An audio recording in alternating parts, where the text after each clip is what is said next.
to be the man on the best true crime discussion forum in the universe. And with me tonight, of course, is our amazing, insightful one, our executive producer. And you can see we have two incredible kick-ass women with us tonight. Megan Connor. Megan is Lori Vallow's first cousin. And she has been so honest about the Cox family growing up and just the weirdness of what she experienced with them, which really explains a lot about Lori, Cox, Vallow, Ryan, Daybell, whatever else. So I know there's many names. And then, of course, the amazing Lauren Matthias from Hidden True Crime. And Lauren, before we go any further, congratulations. You did something that Chad Daybell will never do. And that is you hit 144,000 subscribers. Yay. Yay. Take that, Chad. Take that, slug. That's amazing and weird at the same time. Exactly. I like that we can all celebrate it. We have some dark humor. We can all celebrate it and smile knowing that we did something they never could. Yeah, exactly. And now you are planning on having a party in Las Vegas, and Dr. John is going to be in his swimming trunks. It's going to be a pool party, right? Yes, a pool party at the Bellagio. I mean, we don't know if we can really get the Bellagio. We'll do our best, guys. We'll do our best with our abilities. But I've told John that he's got to be in a swimsuit with an owl pendulum. So. Perfect. Well, listen, let's get right into it. And I want to tell the people in chat, first of all, welcome. Please hit the subscribe button and the thumbs up if you can. Of course, it doesn't cost anything to subscribe. We would love to have you. And also, if you have any questions, put them in chat, but put like several big question marks right by them. And our mods and Insightful One will get to them. So thank you, everybody.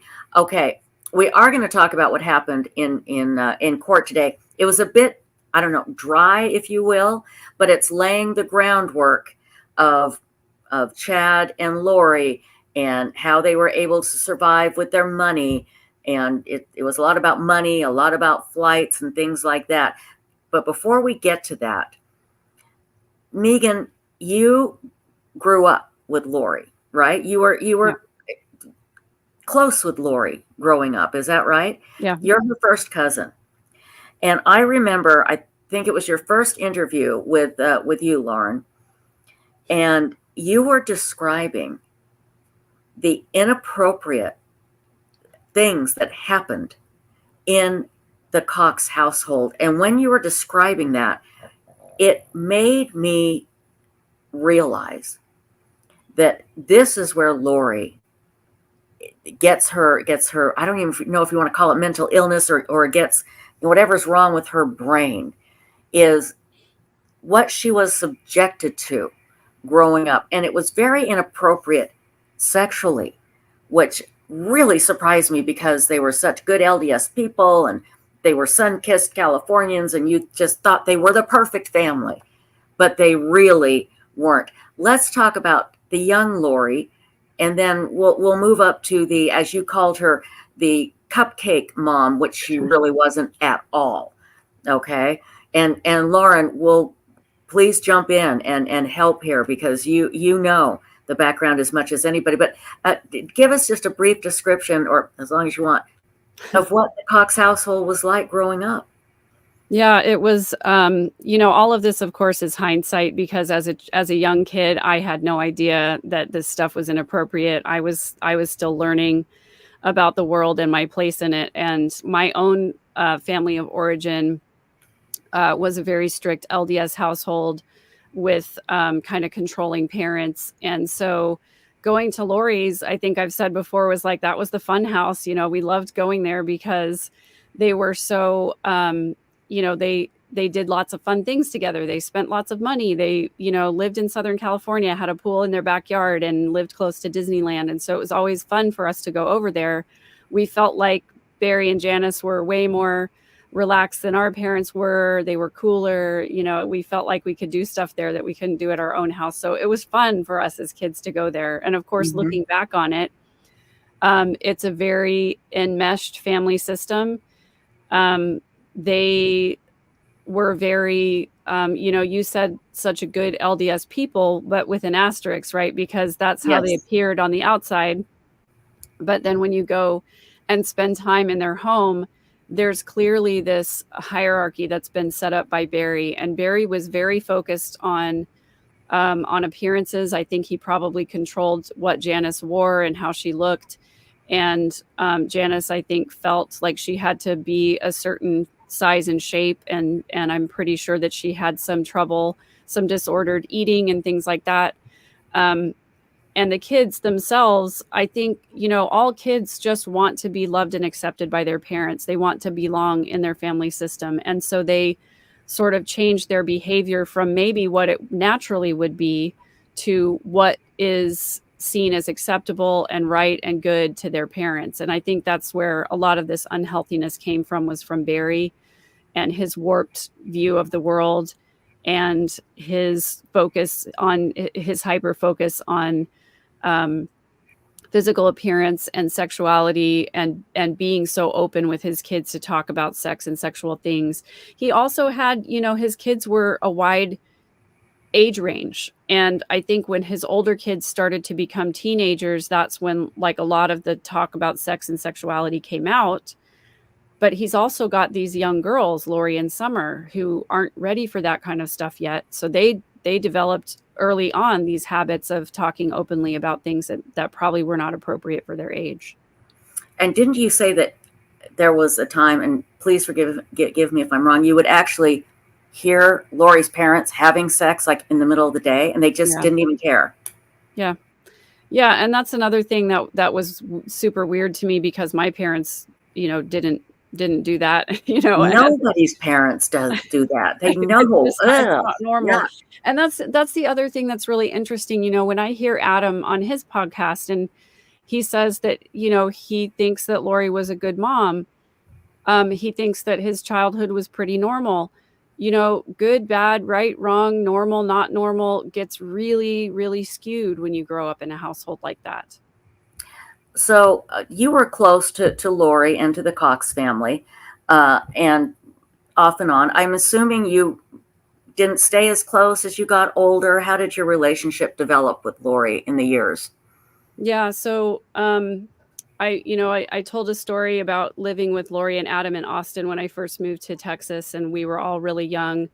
And that turned out to not be a good situation for me. Lori didn't want me in the apartment anymore, so I ended up having to leave. And we lost touch for a couple of years after that. But then I was getting married and she was my cousin. And I was like, well, I guess I should ask her to be my bridesmaid, So she and Summer and my sister ended up being my bridesmaids, but we never really went back and revisited what happened in the apartment or anything. We just, as a family, don't talk about uncomfortable things. We just say, let bygones be bygones. Nobody got hurt. We'll just move on. And nobody got hurt. Yeah. So shortly after I got married, I think was when Lori got married for the first time, because her son, Colby, and my oldest daughter are pretty close in age. And Colby and my oldest daughter spent a lot of time together in their younger years, up until the time my daughter was probably 14 or so. And so I stayed in touch with Lori that whole time. And she was, married to Joe, and I met Tylee and all of that. And then when she told the family that she and Joe were divorcing, and actually I think I heard it from my dad, who heard it from Janice. Right. And I heard that she had accused Joe of abusing the kids. And that always did not sit right with me. And I had only met Joe like maybe once or twice. I'd been to their home in Austin a few times when Lori was cutting my hair. But it just seemed odd to me. And it seemed like to be this echo of this familiar pattern of behavior where like Lori would accuse somebody of something and you didn't ever really know if it was true or not. And I was going through some really difficult things at that time in my life. And I just had to just distance myself from all of it. I am really sad about the fact that I couldn't engage at that time, but I didn't know what I didn't know. And I was not a healthy person at that time. And I could not have intervened in any kind of meaningful way, because I hadn't dealt with my own abuse at that time and my own childhood trauma. And so I did create that distance kind of to protect myself from yet another thing that felt really unsafe to me. And so we lost touch as she was divorcing Joe. And then, we sort of saw each other at family functions from time to time after that. And I did meet Charles one time, but that's pretty much it. And I never did meet JJ. And so, kind of the next thing that I heard was that Charles was killed, and that, threw us into this whole cycle. And Lauren, wasn't it discovered, or at least in court papers, that the people assigned to investigate these abuse allegations, that they said Lori coached the kids, right? Yeah. So Tom Ware, an ad litem, appeared on Dateline, and also in the documents that we've read, we have the discovery. He believes that Tylee was coached. She was Tylee's ad litem. So Colby wasn't really involved with Tom Ware. So I will say this, it does look, and from what we've said and from our podcast, that there was absolutely coaching by Tylee, but I will say that Colby was not part of those documents, and Tom Ware has not even met with Colby. So that is something to say, that it is Colby is his own story, but we can certainly talk about Tylee there. Yeah. You're absolutely right. That was it, that Tylee was the one coached. And I remember there is a part of the story where she is talking to I think to the police or to the social workers, and Lori walks in and she said something like, I told him, Mom, I did good, huh? Like trying to get her approval. And it's like, boy, it couldn't be more obvious. So we have this dynamic set up already where Lori is causing all kinds of trauma for Tylee. And then, Charles Vallow comes in, and then we know what has happened since then. Megan, and then Lauren, I'll get to you, and then we'll get to some questions. Megan, in your family, like you said, in our families, we don't like to talk about uncomfortable things. Does everybody pretty much accept that Lori did this, or are there still people that just say no, that she couldn't have done it? I think that 99.9% of the family believes that she is guilty and that she's delusional. There may be one or two outliers who still can't accept the fact that she is a murderer, and can't accept the fact that she just has been lying to us this whole time. She clearly still believes that she is a prophetess, and she still clearly believes in this theology. And so there may be one or two people that also believe it. What about Lori's mother? Do you know? This would be your aunt. Do you know how she feels now? I don't know. I've said before that I have compassion for Janice, because I can't imagine what it must be like to have a child do such horrible things, and to have two children really do such horrible things. However, I do think she has contributed in a big way through her silence, and also through her enabling throughout the years of Lori and Alex's behavior. So I am of two minds about that. I think that, as a mother, I'm thinking about my own children and how I might handle that situation. Of course, none of us know that for sure, but it's kind of like this whole time, our family, throughout our family history, you have two choices. You can either radically accept the horrible facts and then begin to grieve and heal, or you can pretend like it never happened and continue to perpetuate the cycle of abuse and horror and all of that. Jenny Allison wants to know, has Lori always been so manipulative, even as a child? As a child, I don't remember her being manipulative. I just remember having fun with her when we were kids. But by the time we were teenagers, as young for me as 13, Lori would have been 14. she definitely was already learning how to get her way. How to manipulate, exactly. Yeah. Lauren, this has been such a journey for you, and it continues. You've gotten to know Megan. You've gotten to know people on Tammy's side of the family. I can imagine it. I don't want to say takes an emotional toll, but I'm sure it affects you greatly. And people are commenting in chat how compassionate you are, and I agree. This has probably changed a lot. I don't want to say changed your life, but it's affected you and Dr. John in many ways, I'm sure. Yeah, no, I think I can say it's changed my life. I'm not comparing myself to the victims in any way by saying that. It's changed my life in a different way than it has theirs. That's kind that people are saying that. No, it is absolutely affected me emotionally. And you know how this is. I just keep going, and I'll probably feel a lot of it later. In fact, I even noticed that I think I've even got a little bit emotional when you said that. But I I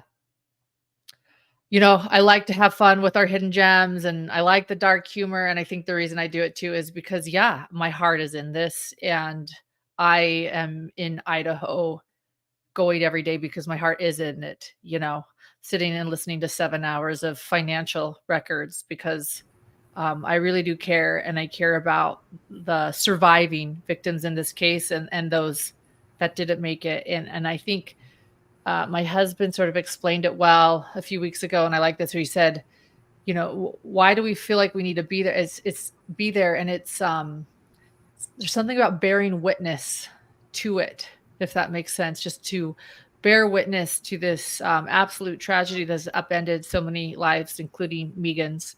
And if my platform can help, and if my background or my husband's background can help, and I just, this is the case that we started our podcast on, and I have to see this through. I've dug so deep after court. Just so you know, after court, I sat there for another hour talking to people that were in court with me, just processing some things about LDS culture, about some of the research I've done, about systems, about chat. And I don't know if I'll ever have all of my answers, but being able to process this with so many people and talk about it. I know that, Megan, your family's case has touched so many people around the world, and it's not just morbid, what some people think about true crime. It's truly touched people. It's made people question their own lives.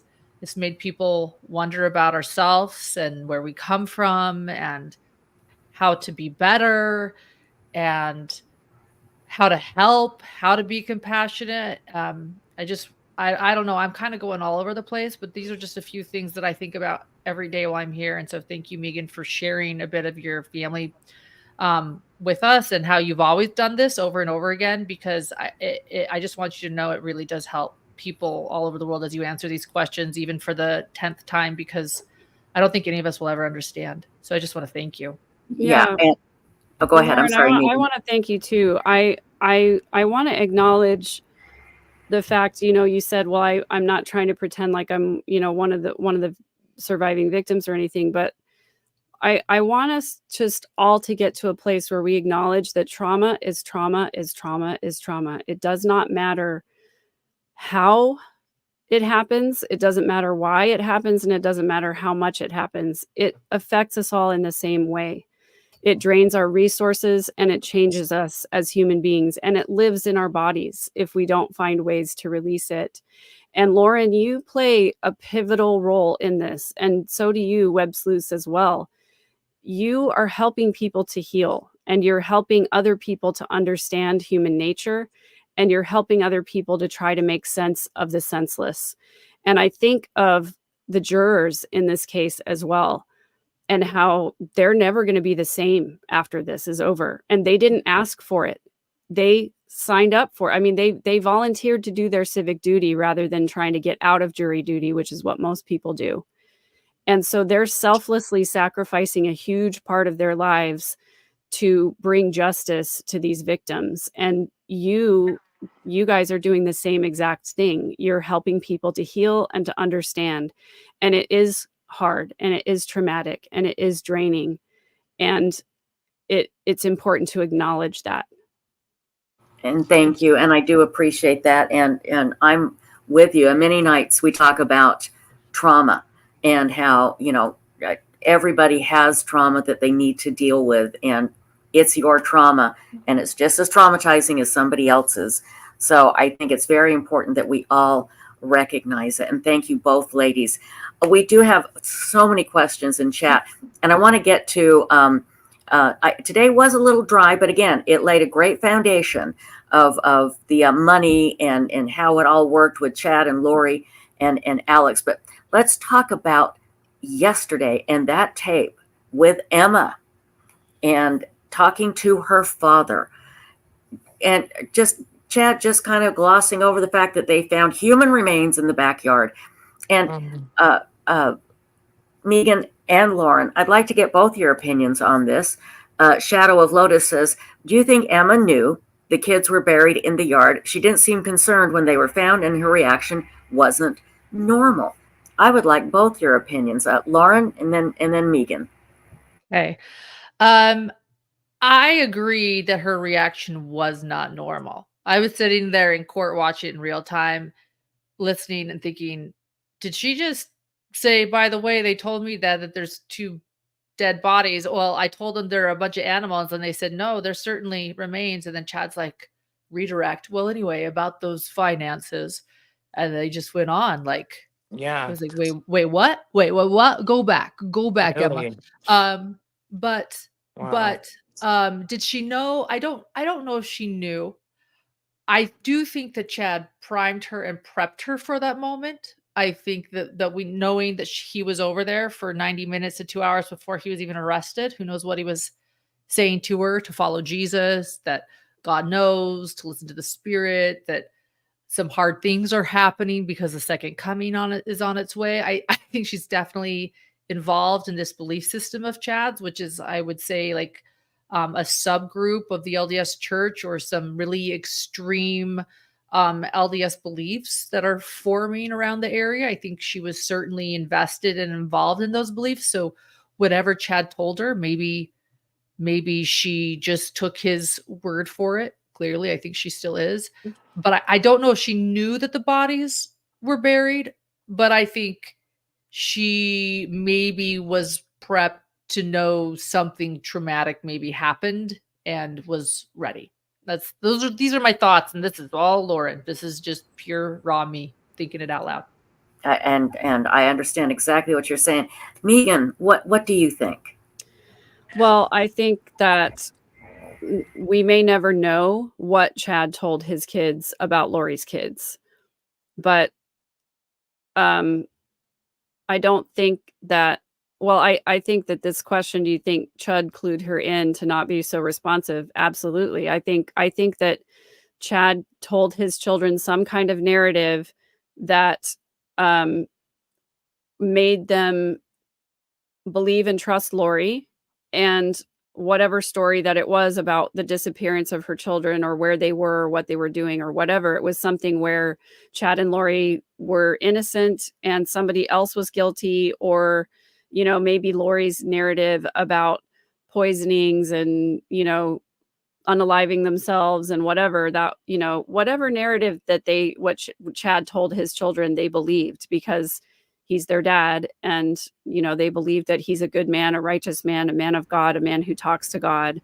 And so I'm sure that, I don't know, they said that Chad was framed, right? So maybe that was the narrative, but thinking like, were there human remains? No, that's definitely just the pet cemetery. They're just going to find dogs. Like, they're just making it up, or they were mistaken, or, maybe they're not experts and they don't know what dog bones look like compared with human bones. I mean, I'm sure whatever Chad needed to say to explain it away, and she obviously believed him, because she let him change the narrative to talk about the credit cards and everything else after that.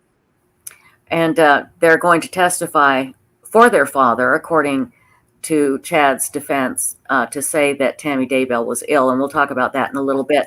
But there was I guess there was some kerfluffle today at court. I didn't know this. Susie B says, do you know the scoop about the judge saying someone was recording in the courtroom today? I have not heard that.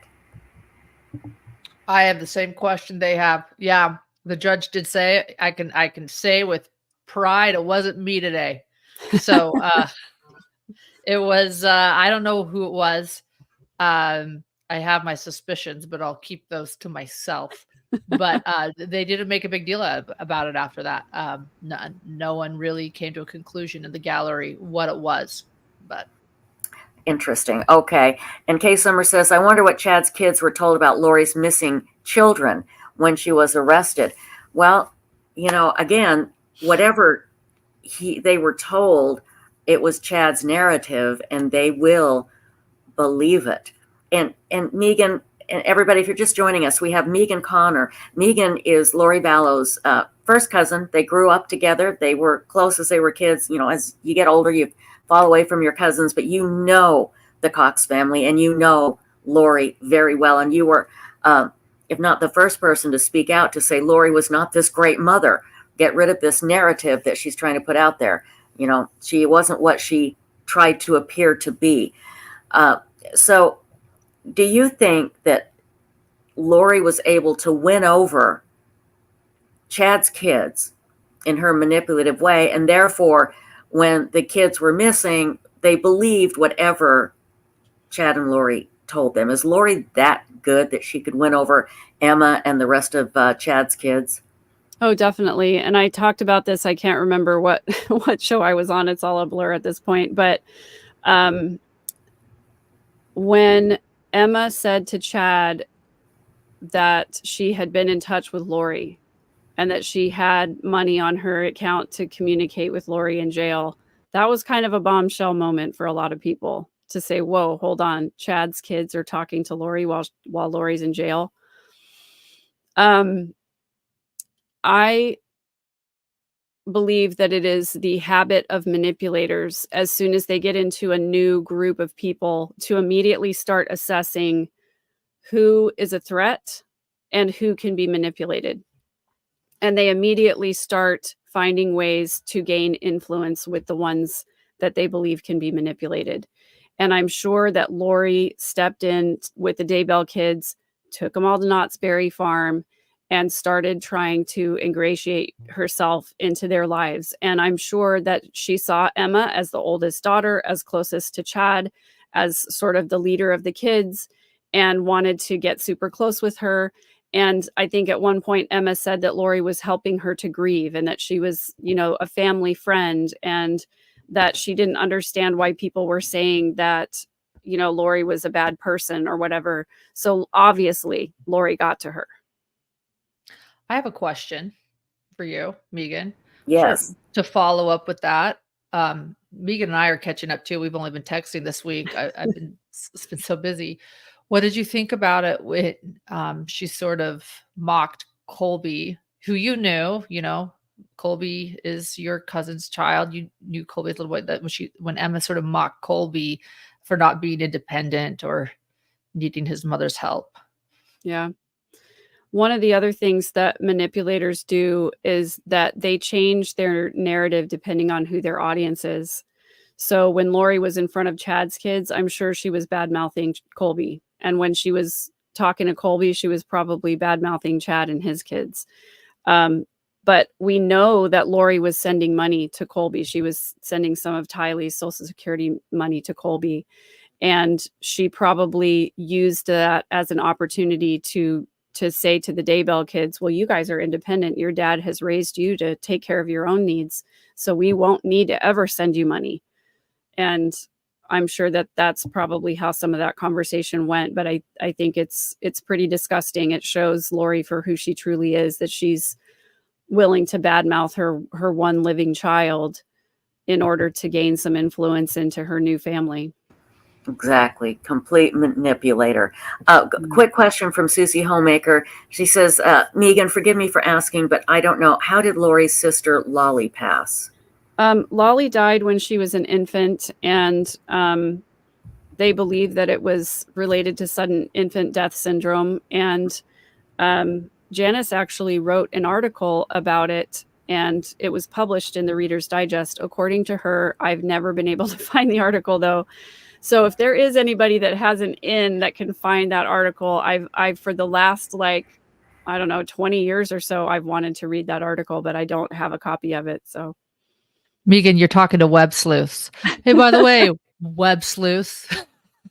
yeah, If anybody can find this Reader Digest There you go. article, There we go. you know, yeah, We could however do many it. years ago, how it would have been 1970. When was she born? 71 or 72, I believe. Okay. I'll tell I you don't what. know exact. I'll have to go back to my records and look for the exact date. But I think the article was published within a year or two of her passing. Well, if I web will sleuths make are a gonna note. make a note, and if web sleuths are going to take this on, let me tell you a couple things too. Then, Okay. I have heard from your family members a couple different names for this dear Lolly. That her name was Laura, but then I've also heard it was Laura Lee. Do you know which it is, Megan? Because I've also heard from your family. These are from your family members that it might be Laura Lee.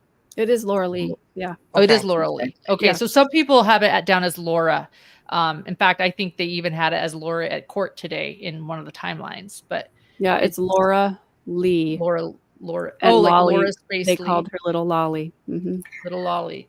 I've We also will. heard that it was maybe a heart defect that they didn't know about. Yeah, that may be possible, but you know what's horrible is that, you know, when all of this stuff started happening and I realized that I thought Alex probably played a hand in Stacy's passing, I had to think, like, how old was Alex at the time that Lolly died? You know? Mhm. Exactly. I had another question up there. Insightful one. Can you? Do you know what it was? But the last one I saw up there was about Lolly. No, it was right after that. It was that I put up, and then I think you put yours up like a half a second after I did. Oh no. That's okay. The chat is fast. The chat is going kind of fast right now. Yeah. It was about. I know what it was. Do you Okay. think Tammy believed all of Chad's stories? Do you think that she really believed that he had these special powers? I don't know. I just don't know. I wonder how much of Chad's true feelings and theology he shared with Tammy. I wonder if she even really knew what he was talking about in a vow or these podcasts or whatever. I obviously I didn't know Tammy. So maybe Lauren, you through Vicky probably know more about her than I do, but she seemed to me to be a pretty smart, down to earth kind of a person.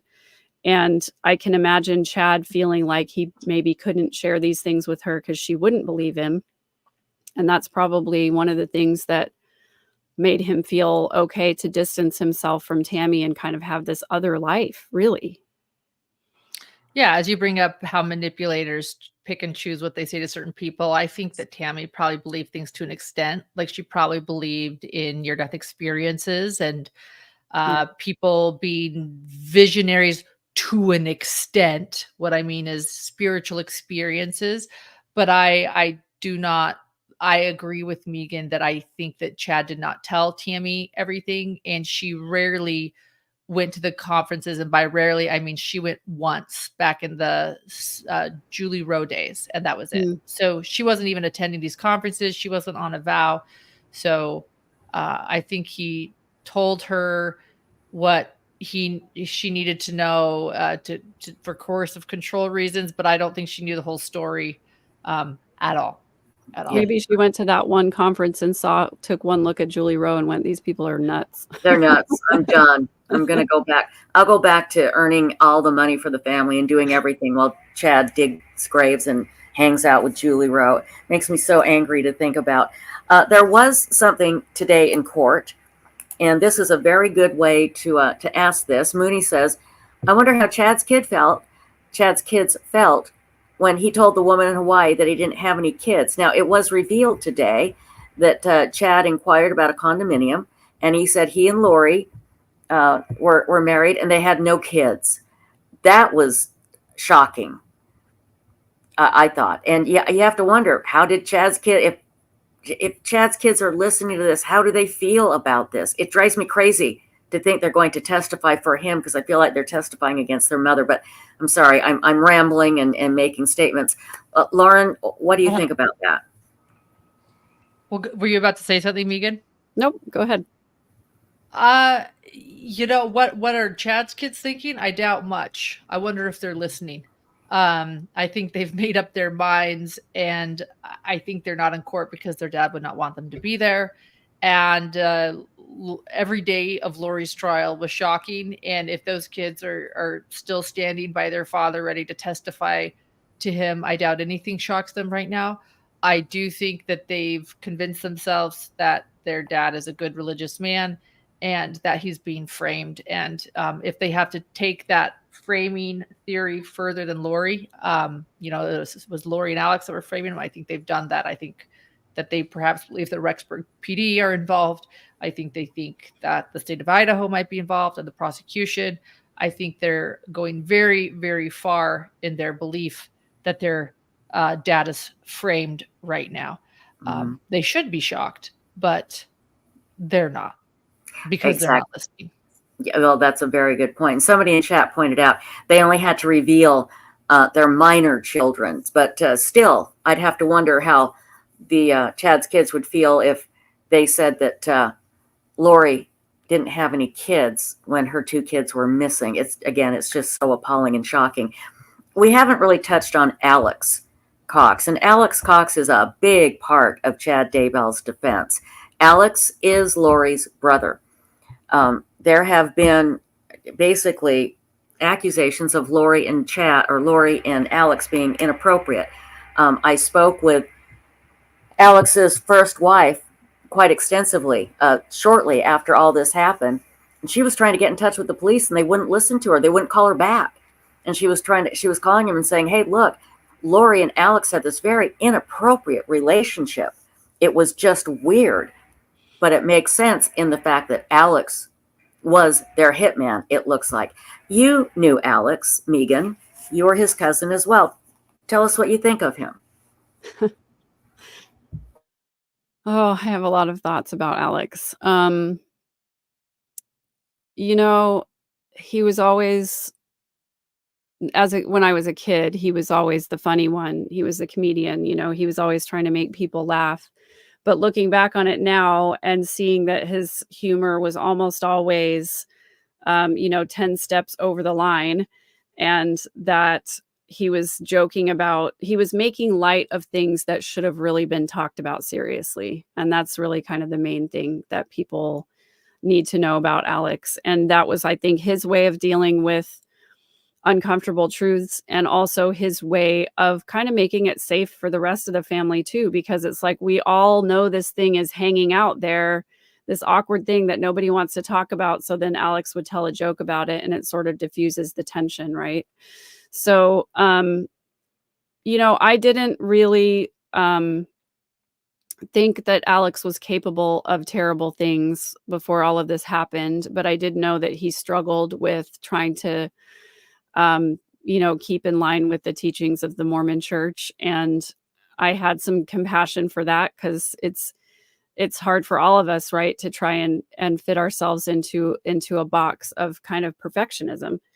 And I think Alex struggled with that. And so I tried to have compassion for his struggles in that way. Once Charles was killed and I started to learn some of the details of that, like right away, 100%. I was like, he's guilty. I mean, we already knew that he had punched Joe and tased him and served time for that assault. And so we knew what he was capable of, and that he was a little off, and that he didn't really form attachments with people and things like that. So all of these different personality traits, and the circumstances of Charles's death and everything, I believed he was guilty from the very beginning. And I was really disappointed that he didn't get arrested. I think most disappointed that it seemed like the police did not make a connection, or didn't make an effort to make a connection, that he had served time for assault, that he was a violent criminal. already. And I think if they could have made that connection, they maybe would have held him for a little longer while they did some investigation or something. I don't know. I can't fault law enforcement for what they didn't know at the time. You know what I mean? But I do think that, right away, most of the family members knew that he was guilty, except for his, sort of his parents and some other immediate family members and everything. So we were kind of all shocked that he didn't get arrested. And then shortly after that, all of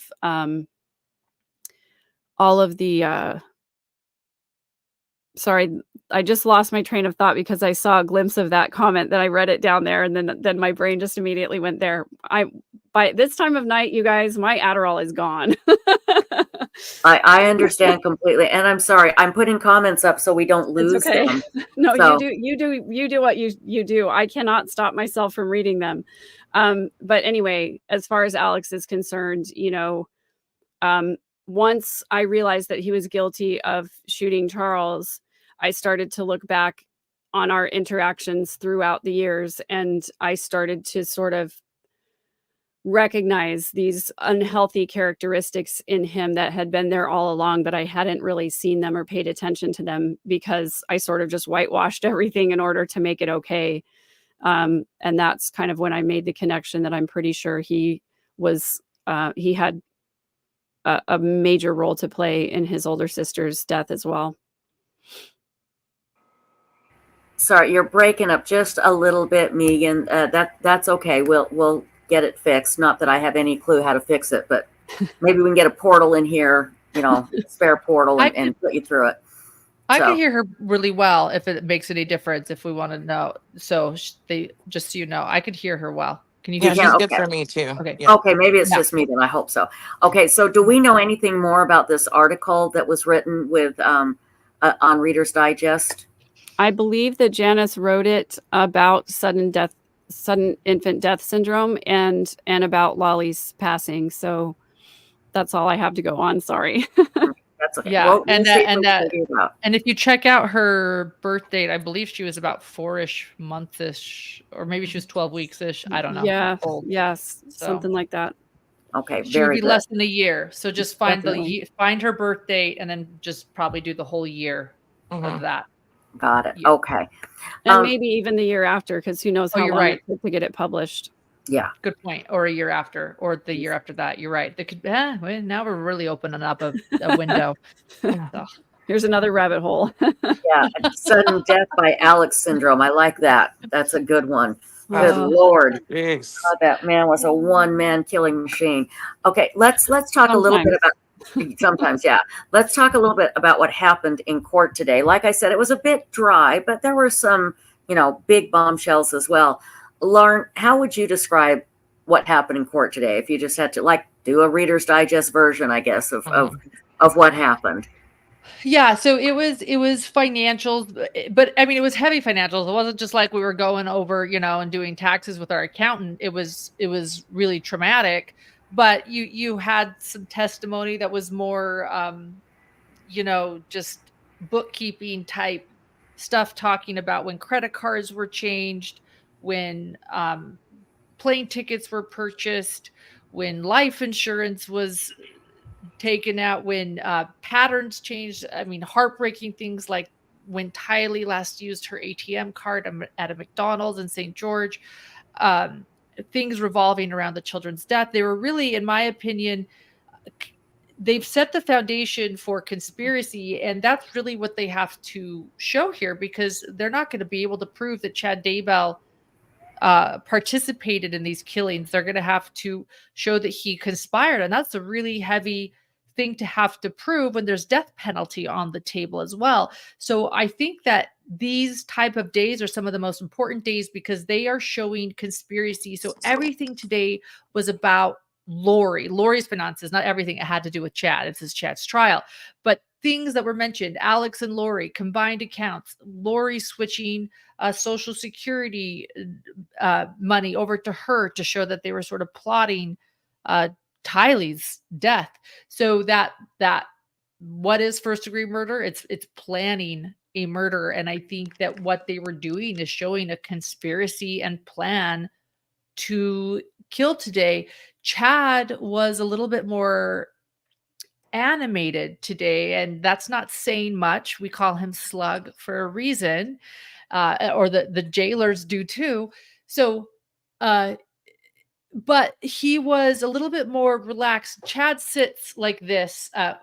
The hands are on the table, but I'm holding him up to show you how his hands are on the table.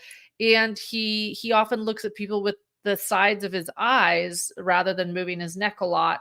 And today he seemed a lot more relaxed. A couple times he put his hand up. He would turn to John Pryor to talk to him. He was vigorously writing notes down and having John Pryor read them. So he was really participating in his defense more than your cousin Lori ever did. I see Chad really involved, telling John Pryor, like, hey, by the way, this and that.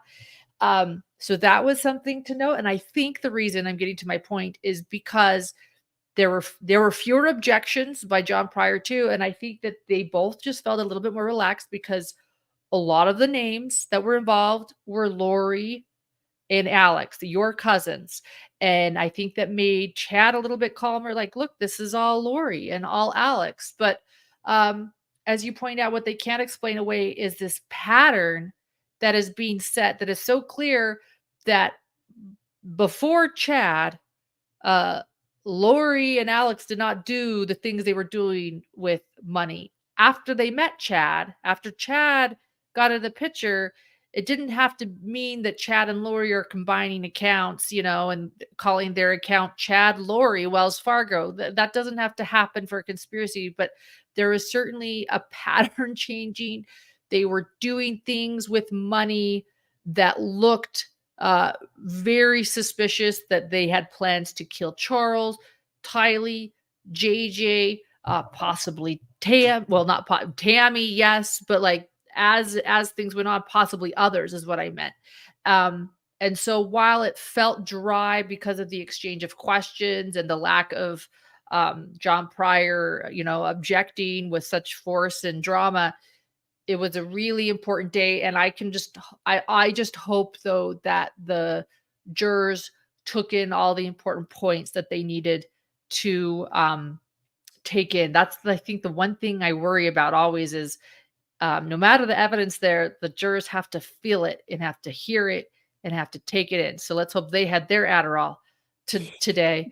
And, and I think that they will. I'm getting a little bit more faith in this jury. Last week was harder for me. I'm feeling like it's going to be okay. But I think that's what was going on today. It was a very important day, but yeah, a little bit of a dry day looking in from the outside. Exactly. And let's talk about Melanie Pawlowski. That is Lori's niece. And so how would she be related to you, Megan? Would she be your second cousin? Yep. Okay. Do you know anything about Melanie Pawlowski? And is she still a big believer? It was her husband, Brandon, that they believe Alex drove Tylee's Jeep and took a shot at and tried to kill. Do you know anything about her? Well, I mean, I do know some things about her, and there's a lot that I don't know. So I just will say, let's look into, again, the patterns of what happened. Melanie was happily married. She had beautiful children. They lived sort of a charmed life. Brandon is successful, and Melanie was able to stay home with her children, and she pursued running, and she pursued hobbies, and she, was there for her kids all the time. So when suddenly, all of a sudden, it seemed like there were accusations about odd behavior on Brandon's part, and then suddenly they were getting divorced, and it was a very heated custody battle that is still kind of going on. I don't know if it's all been settled, but there's been several motions on either side and everything, especially surrounding Melanie's connection with Lori. And so, you look at that and it's a pattern, right? It's the same thing that happened with Lori and Joe Ryan. It's the same thing that happened with Lori and Charles. She accused Charles of having an affair, and then suddenly they were getting a divorce. And so, and then you have this really troubling behavior, and we know that Melanie and Alex were very close. And you have this very troubling circumstance where Melanie and Alex show up to the home where Melanie's children are being cared for by Brandon's parents. And Melanie's basically trespassing there, trying to get access to her kids. And Alex is sitting outside in a van that had arguably had weapons in it and things like that. So, I mean, I think I'm grateful for Brandon. I'm grateful for his tenacity in making sure that those kids are safe. I think it could have gone a different way for sure. And at this point, you know, Melanie still has custody of her children at certain times. I'm not sure exactly what the arrangements are, but they're there in the court documents. It's just been a long time since I've read it. But I have a lot of concerns about Melanie's involvement, about her belief. And I think that she probably knows a lot of information that she hasn't said and that she probably never will. And I was really disappointed when she didn't get called in Lori's trial, because I did want to know. I did want to hear her be examined by the prosecutors. And as far as we know, she's not going to be called here, but we really don't know, right, Lauren? We really don't. Yeah, I doubt it, though. We really don't. Yeah. And that brings up the fact that Alex was with Melanie when she went to try and get at her kids, which terrifies me, because I'm thinking, were they going to kill them? You know, they certainly weren't opposed to killing children. So it's just very terrifying. At least two of them had been labeled dark by Chad at that point. Right. So get them out of the way. Exactly. So it's so unbelievable. But today we also learned that Alex had, what was it, 43 guns? Like he quit his job and spent all his money on guns? Is that what the prosecution was getting at, Lauren? Yep. That's exactly. And so he had lots of guns, and God knows what he was going to do with them. Well, how about this? Maybe this is a bit of a tangent. Yes, period. In addition, I interviewed another cousin of Lori Vallow, who is also Megan's other cousin, Braxton, and he is a prepper. He was even on National Geographic prepping. So prepping runs in the family. And you know, there's nothing wrong with prepping. I need to do more prepping. I don't know if it's for Armageddon that I need to prep for, but you know, natural disasters do happen, as do, you know, things. But he is a big prepper, and what I have learned from him and from many, many others that I've interviewed and from research on Avow, that prepping is not just food storage. Prepping is guns. Prepping is preparing for some frightening things. That's what I've learned. I don't know if Megan can give any insight to it, but in my delving into what it means to be a prepper in this prepping world that these three were a part of, is much more than having Campbell's soup cans that might be a few years expired, but you're like, those will come in handy. This is about serious prepping, and guns is part of that. It actually makes me feel like they really did believe something. I don't know what they were planning for, but thoughts on that, Megan? Yeah, I mean, one of the big LDS beliefs is sorry, my allergies are going nuts today. This phrase, wars and rumors of wars during the end times, people believing that the nation's going to be invaded by some force, whether it's a nation that invades the United States, or whether it's some kind of guerrilla force that's made up of a coalition of people or whatever. And then you add to that this growing movement of Christian nationalism that's not just LDS people, but people in other Christian faiths who believe that the United States is going to either experience a civil war or going to be invaded somehow. And these people are preparing to be invaded. So they're storing guns and ammunition. They're learning how to make their own ammunition. They're storing fuel. There's also a lot of idealism about natural disasters. Some natural disaster is going to come and wipe out the power grid and the communications grid. And it's going to be like, 1922 again, where we don't have communication with each other. So they're preparing to be off in the hills, isolated, having to live off the land, live in tents, defend themselves possibly against some kind of a force. So they're storing food, and they're storing tents, and they're storing clothing, and they're storing fuel, and they're storing ammunition, and they're storing guns. And it's like people are sinking their life savings into these things. So I think the multiple guns for Alex was about that, getting ready to go into the tent cities and getting ready to gather the 144,000 by eliminating that. How many was it? 40 or 50,000 zombies that exist right now today. Yeah. Did you know that Chad wrote on Avow, Trisha? He wrote on the Avow website to Christopher Perrett, what are we going to do when the zombies enter Idaho, or when the Idaho Falls zombies enter Rexburg? Do we shoot them or what? I mean, they were talking about this stuff publicly on Avow. I think another thing I want to give props to Megan too. Megan and I did a 8-hour, I said it right, 8-hour podcast. Whoa. Over on Mormon Stories. It played on Hidden True Crime, my channel as well, about a book that a lot of these preppers follow called Visions of Glory.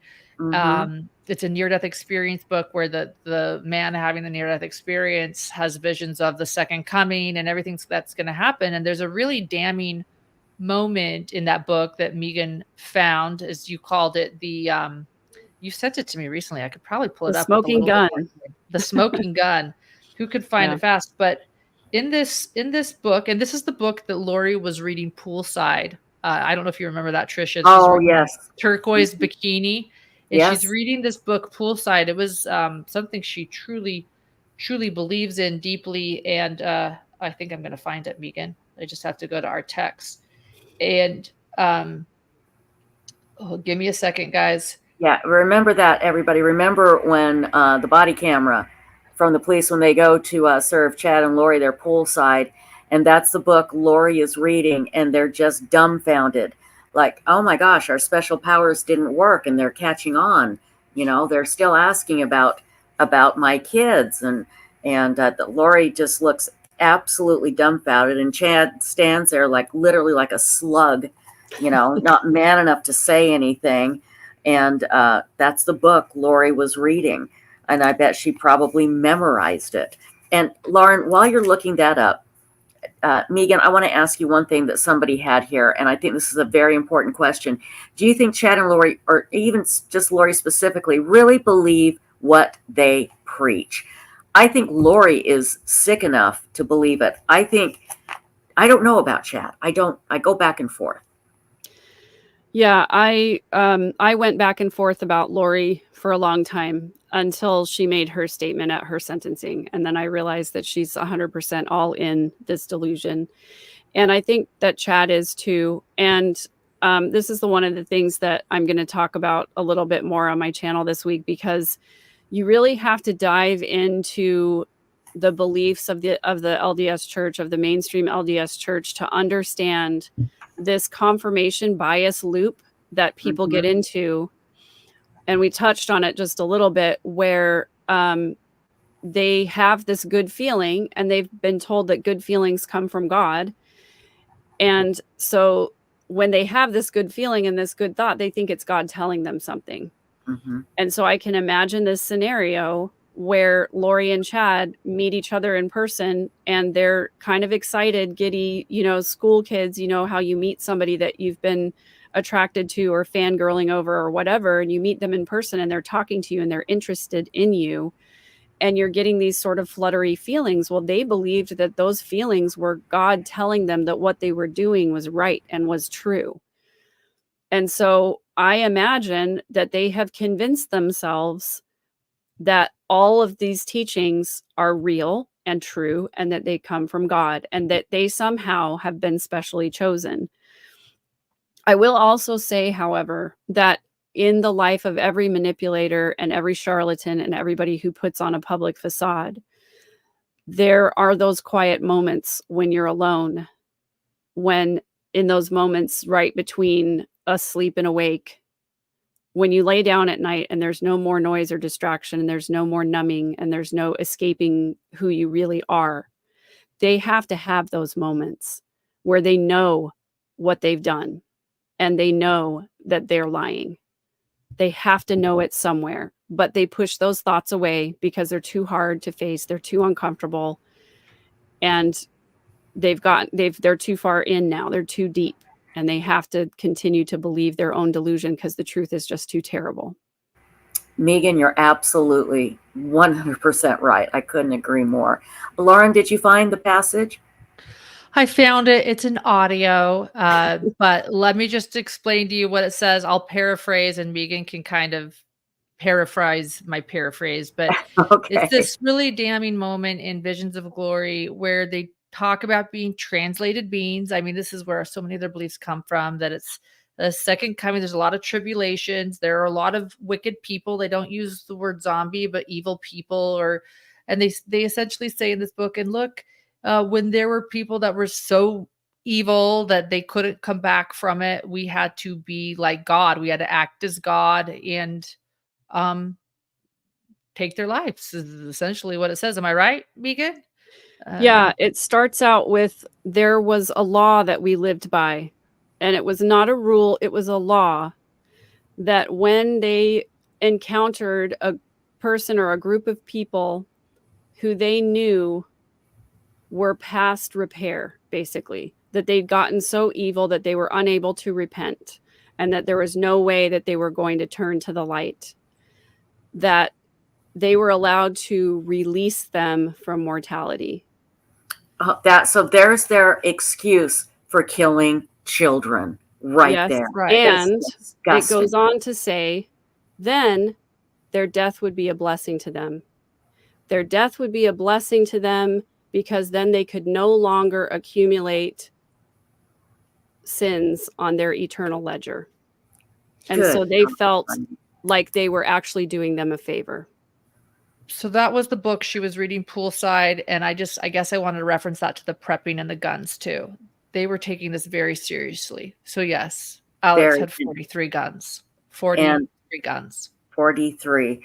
Getting ready for the 144,000, which you have achieved, Lauren and Dr. John, 144,000 subscribers.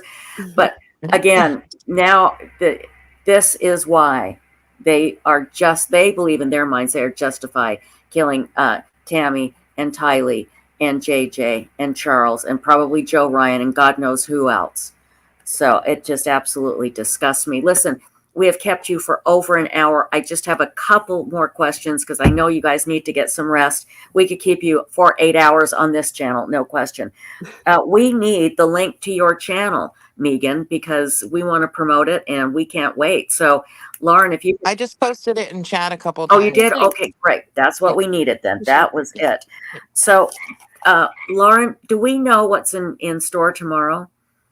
Any idea? We don't know what's in store. They keep it pretty tight-lipped. I mean, we're going to continue with we're going to continue with some more financial things. We have a financial analyst, on the oh no, or did we finish? Did we conclude? That's how done I was with the end of the day.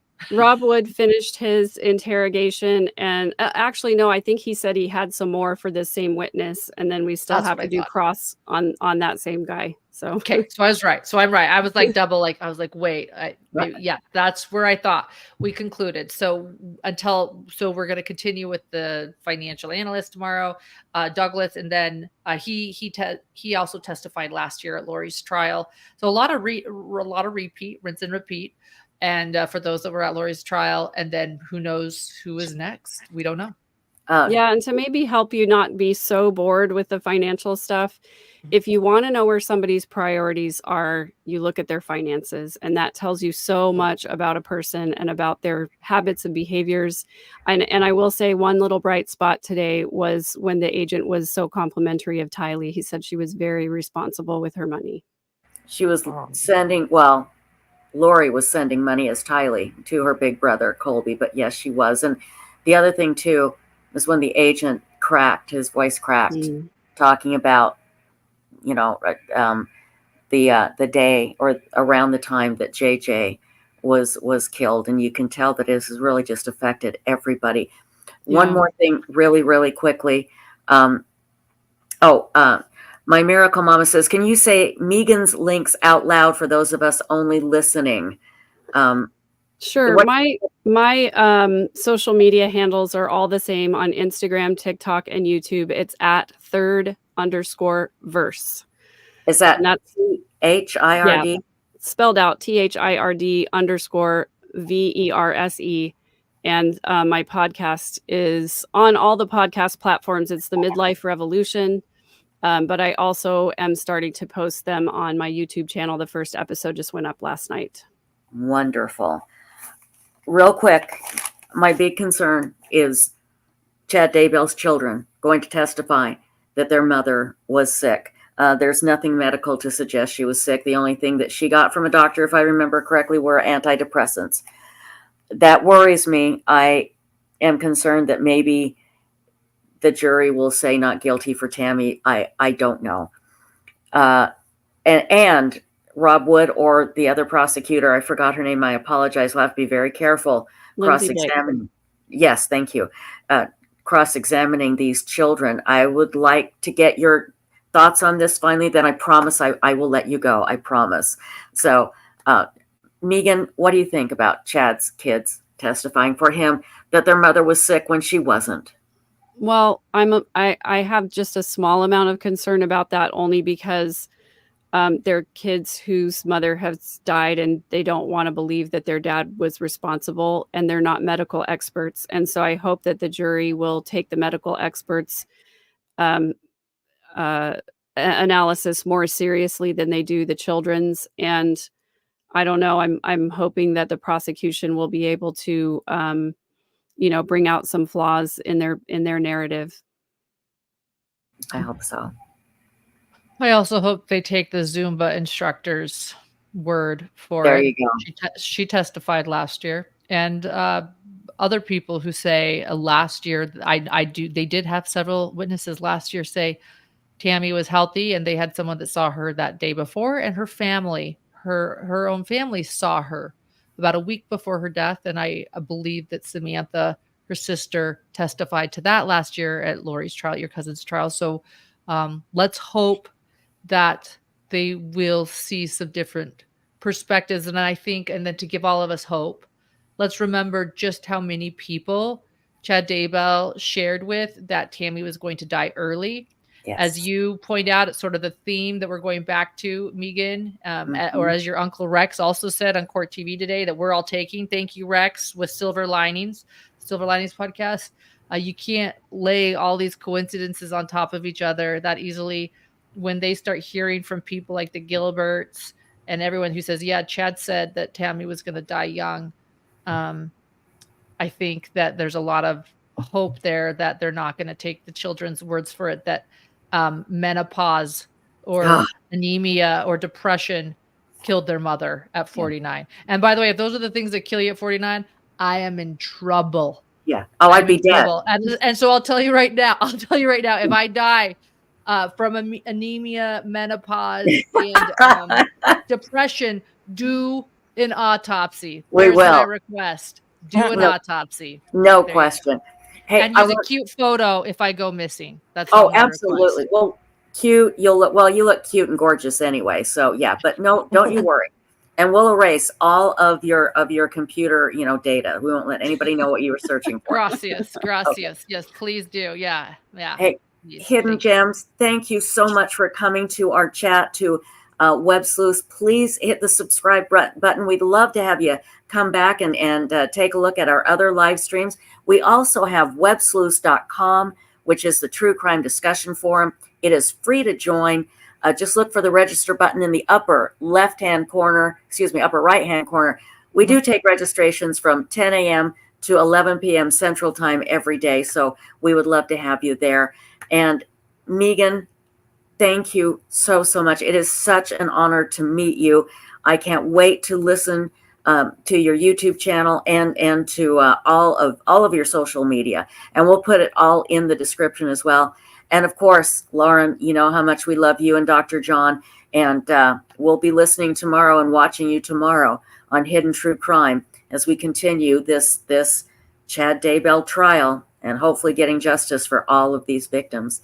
Ladies, Let me thank just say this. Yes. Please subscribe everyone to Web Sleuths and to thank you. Megan's channel. And thank you to those that subscribe to us, because this is a community. You can see here we have 3 podcasters joining together today to, I think, bring really hopeful, insightful things. And I just wanted, this true crime community is amazing. So truly thank you to those that register and subscribe. And this is an incredible community. So thank you. Thank you, Lauren. Thank you, Megan. We'll Thanks talk for having soon, me. ladies. Be safe All out right, there. thank Don't let the you. portal get you. Bye-bye. Bye. Bye. Oh my gosh, I was so thrilled. I couldn't believe it when Lauren said, hey, do you want me to bring Megan Connor on? I'm like, yeah, hell He's yeah. great. Absolutely. Really. And everybody in chat, I really hope you will hit subscribe. We would, like I said, we'd love to have you. It's all free. Just come on in. And we talk about true crime every night. And every night that Chad's trial is going on, of course, we'll be focusing on that and all the other true crime that's happening. And we don't have a lot of time left, but I want to hit on, there was something that happened today in another trial. It wasn't a trial, it was a hearing. Mhm. And that is the case of the missing women. They were murdered and they have been found. Veronica Butler and Jillian Kelly. Jillian Kelly. They were on their way for to pick up Veronica's children from their grandmother. Their grandmother allegedly had them killed or killed them along with 3 other people. And today in court, it was very, very contentious. And I'm going to try and find that. Did you email me that video, Insightful One? I'm not I sure. texted it, but I can email it right now. If you could email it right now. I want to play a video for you. Because what happened today in court, boy, it's contentious. And it's a real small community. And people are angry. They are so angry. And there was a judge that came out and defended one of the guys that has been arrested for this horrific crime. And the judge had to resign. And people are mad that they made the judge resign. It is unbelievable what is going on. The suspects all had to wear bulletproof vests. But what we're finding out about the grandmother, Veronica Butler's mother-in-law, she's a monster. They call themselves, this little group, they call themselves God's Misfits. Misfits, yeah. And they follow like the sovereign nation type thing. They've never said they're sovereign nation, but they act like it and they follow their kind of rules where they don't have any rules. Their rules are basically what they want to believe and what they want to do. So we're going to play a news video here that will pretty much describe what happened today. It was, and this is one of the big cases that we are discussing on websleuths.com. And again, under the description of this video, you'll see the link to Web Sleuths and to these types of discussions that we have. So hang on here. We're going to play this.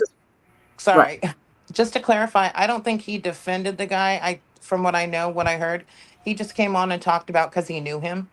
Well, he said he liked him and thought he was a nice guy. Yeah, and that he was type of talking thing. about, but he wasn't defending. With him. Yeah, right. He wasn't defending him on what he's accused of, but he was defending him as a human being, is what I'm saying. So, okay, here we go. And this is from News Nation, everybody. So let's get this going here. And then we're going to have to wrap it up for the night. But here we go from News Nation. In the county right now and the adjoining state, we don't want to take any chances. These people need to have their day in court and go from there. The suspects include Tiffany Adams, the mother of Butler's children, her boyfriend Tad Cullum, and 2 others. They're all reportedly linked to an anti-government religious group known as God's Misfits, a group said to follow its own laws. If that's the case, those laws seem to have admitted the 6th commandment, thou shalt not commit murder. Police say in the past 24 hours, the incriminating evidence has been piling up. Authorities confirmed yesterday that the 2 bodies found over the weekend were indeed those of the 2 missing mothers. They were discovered in a rural area about 8 miles from their abandoned car on land that Cullum leased from the owner. Today, the victims' family members crowded into the courtroom, shouting at the suspects, even at one point lunging at them. News Nation's correspondent Brian Enton was there for it all, joins us live outside the courtroom. And Brian, it sounds like a very tense, wild scene. Yeah, it was tense. It was emotional, Elizabeth. It was really like a hearing like I've never been to before. Starting outside, security was so tight. There was a police drone up. There were snipers on the roof. There were metal detectors outside in the parking lot, handheld metal detectors where they checked every single person. You couldn't bring in electronics. I couldn't even wear my hoodie inside. They made me take my hoodie off. Once inside the courtroom, it was a very, very small space. The last 2 rows were filled with the victims' family members, about 24 of them or so. And when the suspects came in, they were very, very angry and emotional. And they were saying things out loud that you could hear in the courtroom. I wrote some of these things down. When suspect Cole Trumbley came in, Veronica's dad audibly called him a bastard. When Tad Cullum came in, he said, sorry, ass piece of you know what. And when Grandma Tiffany came in, he said, effing B, who killed my daughter. And then they actually had to restrain him. His family members had to hold him back, hold Veronica's dad back because he was trying to lunge towards the suspects. All of this happening as the hearing was underway. We spoke to Veronica's aunt outside right afterwards. Take a listen. Everybody, again, this is News Nation, Brian Enton and Elizabeth Vargas. And I got to tell you, Grandma Tiffany ain't no grandma. She's a horrid, wicked beast. Let's continue. First of all, I'm so sorry for everything you've been through. And just that courtroom was so small. I can't imagine you guys were just so close to them. I mean, what was that like? You know, to hold my brother back from jumping, there's just too many emotions, so much anger. I don't understand how somebody can hate somebody so much that you want to kill him. My niece did not deserve that, and neither did the young lady with her. She was just there to help her. We didn't deserve this. So all of that was happening inside, Elizabeth. And then when we came outside, there was a large crowd out in the parking lot, including suspect Tad Cullum's sister, who started shouting that he would never hurt a woman. So you can just imagine emotions on both sides. Again, I've never really seen anything like that in a courtroom before, Elizabeth. Wow, that's pretty amazing. Also, yesterday on this show, you had an interview with a local judge who was friendly with one of the suspects who's been arrested and charged with murder, was shocked at those developments. Turns out he got fired today because he spoke to you. Yeah, it was shocking. Judge Vincent Forbes, he's a judge here in Kansas, where we are, near where the murders happened. The court hearing and the court case is all the way in Texas County, Oklahoma. So he has nothing to do with the case. He did know one of the suspects. He spoke to us. He calls us last night and says, listen, after your interview aired, the city council forced me to resign. They were so unhappy that I spoke out about all of this. I just went back to the judge's house to find out what happened. Take a listen. I was sitting here in the house, and I got a phone call. There was a city council meeting last night, and they said, you need to come over here. So I went over there. It's only a block. I walked over, and I went in, and they were in executive session.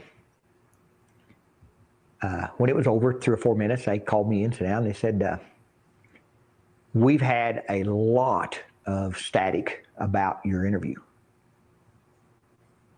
and we don't like it. The mayor has absolute control over my job. I'm appointed. He can hire me or fire me. And I said, well, just fire me. One of the councilmen popped up and said, oh, you're going to turn in your resignation. Is very nasty about it. I didn't appreciate that. And I said, that's not a problem. I'll quit. You remember, Elizabeth, he talked to us yesterday about the cult group God's Misfits, what he had heard about them, also the fact that he knew the suspect, and apparently they weren't happy he was talking about it. It just goes to show why everyone is so nervous to talk around here. There's intimidation. The suspects were powerful. They owned thousands of acres of land. You look at their pictures, you might not realize it, but they were powerful, influential people in this area, Elizabeth. Yeah, and all along we've been reporting, even before they made the arrests, before we discovered the bodies, there was a lot of fear around this grandmother people just were very afraid to speak out about this family. I guess we're seeing now a little evidence of that. Thanks so much for watching. Go to Okay, and on News Nation, I think it was Ashley Banfield, they had a reporter on who actually drove down to where the women's car had been found. Well, they were trying to drive down to photograph it, and they were aggressively basically chased off the road. They had to turn around. They were in fear for their lives. That's the type of person Tiffany Adams, or I guess the type of control that she had. It's a very small town, but boy, you read these court documents talking about this grandma, and like I said, she is a piece of work, man. And Veronica Butler knew she was bad news. She wanted the police there to do the exchange of the kids. She didn't have custody. Grandma had custody, I guess. And the police deemed at this point, for some reason, I'm totally paraphrasing here what was in the court documents, but the police said, no, we'll have an observer to come and observe and make sure everything goes well. And Veronica Butler was terrified, but she wanted to see her kids. And what kills me, and we've talked about this before, the arrogance of this woman thinking that she could have this car stopped. I don't know who did what to whom, but they stopped the car. They kill these women. They bury the bodies. And the car is just stopped a few miles from where the exchange of the children was supposed to be. They were on their way to pick up her kids. It's this horrible, contentious custody battle. Did Grandma not think that somebody might suspect them? Well, again, like with Chad and Lori and Alex, their delusion, they've had power. They belong to a group called God's Misfits. And for some reason, they thought they had God on their side again. And I guess they thought they controlled this town enough that they could get away with murder. And it looks like they are not going to get away with it, thank goodness. But that's very little solace to the families of these murdered women. It's just heartbreaking and so unnecessary and so sad. Yeah. So I just found it today when I watched the video of the four of them coming out of the cars and going into the courtroom, and it was really quiet until they got up there and some reporters asked them questions. I mean, I just found them walking out. I felt emotional watching them.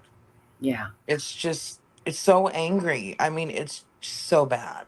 And well, so it's senseless, like you said. Just it is so senseless. And it's like, how dare you take away these children's mother like this, and now their father is in drug rehab. These kids have lost everything because Grandma hated them, just hated her so much. It was such a white hot hatred of her daughter-in-law that she felt justified because she was one of God's misfits. My God, again, just like with Chad, the kids are buried in your yard, you big slug. You don't think people are going to say, hey, Chad did this? I mean, come on. It's, again, so frustrating. But, okay, everybody, thank you so much. We are going to put the link up to Megan's, all of her social media and her YouTube channel and her podcast. And, of course, Lauren, Matthias, Hidden True Crime will put those links up as well. And don't forget, if you're new here, our good buddy, Ping the Router, he's from Australia. He actually does two crime shows on YouTube a night. He does one before ours, and then when we're done, he does it again. So look up Nights with Ping, and we'll put the link in the description as well. I think he'll be going live a little bit later. Really quick, everybody, you notice we don't ask for donations here, and we don't ask for super chats. But what we do, if you like this channel, we like to promote DNA Solves. This is a company from Othram, and what they do is they take these unidentified remains of people and they run DNA tests on them and find their loved ones. Okay, and each one of these DNA tests costs $7,500. So I'm going to put a link up here, and I'll put it in the description. If you could donate to this particular case, it's the remains of a man that was found almost 20 years ago in Florida. They can't find his family until they can do this DNA test. But if you go to DNAsolves.com, pick any case. There's hundreds of them. And again, we'll put this link in the description as well. I'll tell you, I cannot thank Lauren and Megan enough for coming on tonight. It was an incredible show. And for all the hidden gems here and our new people, thank you so much. We do this because we want to inform you. We want you to become involved. And we need to learn how to stop making these monsters and how to capture these monsters and how to recognize these monsters before they kill. And so that's one of the things we try and do here on Web Sleuths YouTube Live. And if you love discussing true crime and you like to do it in a mature manner where people don't call you names and you don't have to listen to a bunch of rumors, check out websleuths.com. Okay? Insightful One, thank you so much. And our great moderators, oh my God, we love you. We love you. Four Sons Mom and Moonlight View, thank you so very, very much tonight. It was a busy, busy chat, and you guys did great. And thank you all for subscribing. It's absolutely free, and it will really help our channel grow. Okay, I think that's it. Insightful One, any final words, my darling? No, I'm good. It was a great show. That's all I gotta say. It was. Those our guests were absolutely amazing. And thank you, everybody. And we'll see you here tomorrow night, 10:30 Eastern on Web Sleuths YouTube Live. Love you all. Bye-bye. Bye. Bye-bye.